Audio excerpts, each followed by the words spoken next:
جب تک دنیا میں رکھے اللہ ایمان و اسلام پر زندہ رکھے، جب دنیا سے خاتمہ کرے تو اللہ خاتمہ بالخیر فرمائے۔ ابھی الحمدللہ عازمین حج کے سفر پر تھے، وہ کئی لوگ واپس ہوئے ہیں، اللہ تعالیٰ ان کے حج کو حج مبرور عطا فرمائے، اللہ تعالیٰ ان کے حج کو قبول فرمائے، اللہ ہمیں بھی اپنی جوانی میں اپنی زندگی میں حج جیسی عبادت نصیب فرمائے۔ جو ابھی اپنے سفر پر ہیں اللہ تعالیٰ ان کے سفر کو آسان فرمائے، صحیح سلامت انہیں اپنے گھروں کو پہنچائے، آمین ثم آمین۔ محترم حضرات، ہاویری ڈسٹرکٹ سے رٹے ہلی ایک وہاں کا شہر ہے، وہاں تقریباً کئی سالوں پرانی مسجد ہے، ایک جگہ ہے جہاں پر جمعہ وغیرہ نماز پڑھ رہے تھے مرد و خواتین۔ جگہ کی بڑی تنگی ہے، ایک ہی مسجد ہے جس کی توسیع کے لیے الحمدللہ وہاں پر زمین خریدی گئی تھی اور توسیع کا کام جاری ہے۔ تقریباً 27 لاکھ روپے تھا، الحمدللہ ان لوگوں نے اپنی کوششوں سے 10.5 لاکھ روپے ادا کیے ہیں، ابھی 16.5 لاکھ کی ضرورت ہے۔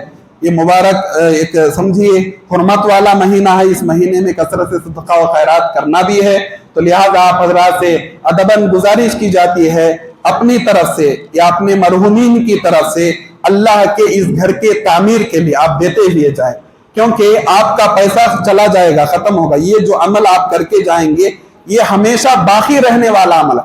ایسا کام کر کے جائیں، دوستوں پر ہزاروں کے پیسے ہمیں خرچ کر ڈالتے، شادی میں خرچ کر ڈالتے، لیکن ایسے کام پر اگر ہمارا پیسہ لگے گا تو یقیناً یہ ہمارے لیے، ہماری نسل کے لیے یا ہماری اولاد کے لیے، ہمارے مرحومین کے لیے صدقہ جاریہ ہوگا۔ لہذا جاتے ہوئے رٹے ہلی کی مسجد محمدیہ کے لیے دل کھول کر آپ زیادہ سے زیادہ اپنی محنت کا کمایا ہوا پیسہ اللہ کے راہ میں دیتے ہوئے جائیں، اور خواتین سے بھی گزارش ہے آپ بھی بڑھ چڑھ کر صدقہ و خیرات میں حصہ لیں، مسجد کی تعمیر میں حصہ لیں، یہ آپ کے لیے صدقہ جاریہ بنے گا۔